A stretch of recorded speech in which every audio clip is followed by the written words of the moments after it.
Pour répondre à quand même une assez forte demande que j'ai eue, cette capsule-là va être sur l'estime de soi. En passant, j'ai eu quand même plusieurs demandes pour, voyons, oui, pour le moment présent. Faire une capsule sur le moment présent. Fait que ceux qui m'ont demandé ça, inquiétez-vous pas, ça va être la prochaine capsule, je m'y engage. L'estime de soi, j'étais un petit peu découragé de parler de ça dans le sens que c'est quand même un sujet qui est vaste, puis moi je veux me limiter quand même à des capsules en bas de 10 minutes.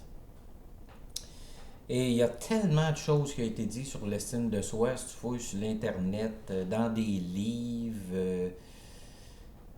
Je vais essayer d'amener euh, quelque chose peut-être d'un peu différent. Euh, on m'a demandé des moyens concrets, prendre des moyens concrets au niveau de l'estime de soi. Bon, ben concret, ça dépend, c'est pour qui. Moi, le travail qu'on fait à l'intérieur de soi, pour moi, c'est concret. Il y a des personnes qui travaillent dans des centres de thérapie qui m'ont demandé ça aussi, fait que je suis un petit peu axé là-dessus. Je commencerai par une phrase, moi, que j'ai depuis des années. Euh, la comparaison tue. Quand on se compare, ça tue. C'est-à-dire que la majorité des gens vont aller soit d'un côté ou de l'autre. Si je me compare à l'autre, je tombe dans que je suis moins bon, que je vaux moins. Je tombe dans l'infériorité. D'autres, quand ils se comparent, ils vont aller dans la supériorité. Moi, je suis mieux. Quand je dis que la comparaison tue, c'est que si je me compare et que je tombe dans l'infériorité, c'est moi que je tue. Parce qu'à partir de ce moment-là, je veux devenir comme l'autre. Parce que je juge que l'autre il est mieux que moi. Puis si je tombe dans la supériorité, ben c'est l'autre que je tue. La voie la plus sage, c'est de simplement pas se comparer. Mais c'est difficile. Je dirais de quand tu te compares, de voir des différences. Pas du mieux, puis du moins bon, puis du correct, puis du pas correct. Hein? Vous savez, ceux qui me connaissent, savez, moi, bien, mal, correct, pas correct, j'ai de la misère avec ces notions-là. C'est de voir les différences. Mais de ne pas oublier que quand je me compare, je tue. Fait qu'il y a souvent, soit en rencontrant des clients ou en travaillant dans des centres de thérapie, parce que j'ai fait ça quand même une dizaine d'années, pour ceux qui ne le savent pas, combien de fois j'ai entendu des personnes me dire, puis souvent les yeux pleins d'eau, me dire, je suis normal. Je suis normal. Moi, ce que je leur dis, c'est probablement que si tu te compares aux autres, tu ne l'es pas. Mais si tu regardes ton histoire à toi, si tu regardes ton histoire depuis que tu es au monde, ce que tu as vécu enfant, est-ce que tu es normal? S'il y a une comparaison à faire, ça serait à ce niveau-là. Dans le sens, si tu regardes ton histoire à toi, est-ce que c'est normal que tu sois ce que tu es? Est-ce que c'est normal que tu sois qui que tu es?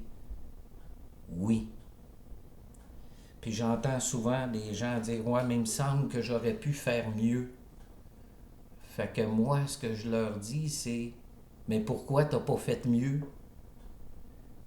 Puis en grattant, en allant en profondeur, ils finissent toujours par s'apercevoir qu'ils pouvaient pas faire mieux. Si j'avais pu faire mieux, je l'aurais fait.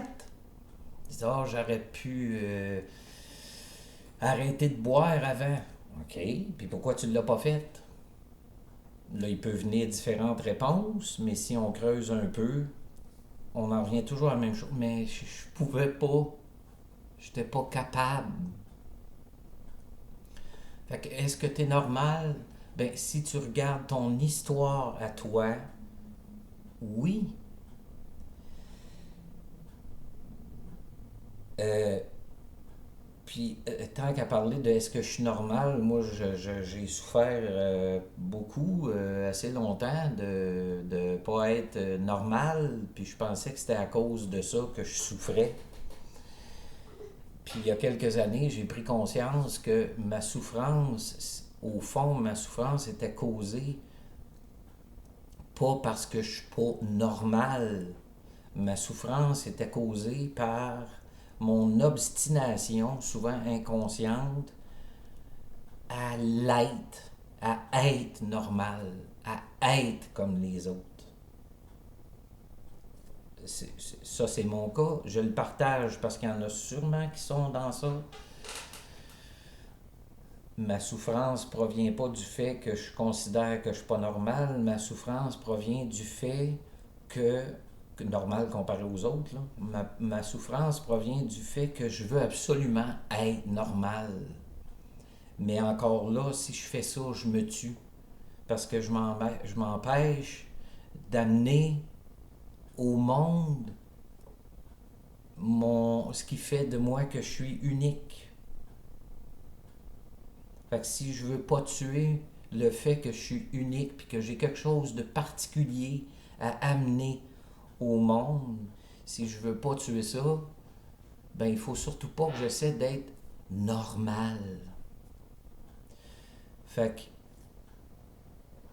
pour avoir une bonne estime de moi, puis s'il faut, en passant, s'il faut, je pourrais amener d'autres choses, mais pour l'instant, l'essentiel, pour moi, c'est d'amener que arrête de te comparer. Arrête de te comparer, laisse faire les autres. Regarde ton histoire à toi, puis réalise que c'est normal que tu sois comme t'es. Et à partir de ce moment-là, tu es capable de te prendre en main pour changer dans ta vie ce qui te nuit. Pas ce qui déplaît nécessairement aux autres, mais changer ce qui te nuit. Arrêter de voir tes qualités puis tes défauts. J'ai de la misère avec ça, moi, les défauts, il y en a qui peuvent considérer ma sensibilité comme un défaut. Mes clients, eux autres, trouvent que c'est ce qui fait de moi un bon accompagnateur. T'sais, mes défauts, ça dépend à qui je le demande. Pour certains, ça va être des défauts, pour d'autres, ça va être des qualités. Fait que c'est complètement arbitraire. Fait qu'il y a juste, dans le fond, il y a ce qui me propulse, ce qui me fait vivre, ce qui m'amène à aller vers mes buts, ce qui m'amène à être bien, ça, je dois nourrir ça et changer ce qui me nuit, changer ce qui fait que je suis pas bien. Laisse faire l'autre. Et pour terminer, et là, je suis conscient que je m'adresse beaucoup aux centaines de personnes que j'ai accompagnées. Euh, Laisse pas l'autre t'enfermer dans ton passé. Laisse pas l'autre t'enfermer dans ton passé. Souvent, bon, je reviens à cet exemple-là, souvent, quand on consomme, on se le fait reprocher. Et mettons quelqu'un qui boit beaucoup, un alcoolique, bon, on se le fait reprocher. Le problème, c'est que souvent aussi, ce qu'on observe, c'est qu'une fois que tu t'en es sorti, quand tu bois, on te reproche de boire, puis quand tu as arrêté, on te reproche d'avoir bu. Je ne peux pas développer une belle estime de moi si je laisse ce regard-là se poser sur moi. C'est dans ce sens-là que je dis, laisse pas les autres t'enfermer dans ton passé.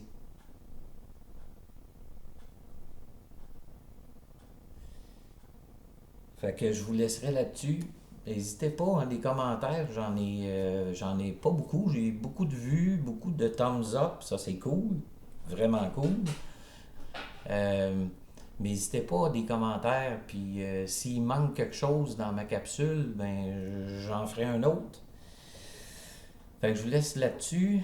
Merci pour votre écoute et à la prochaine capsule.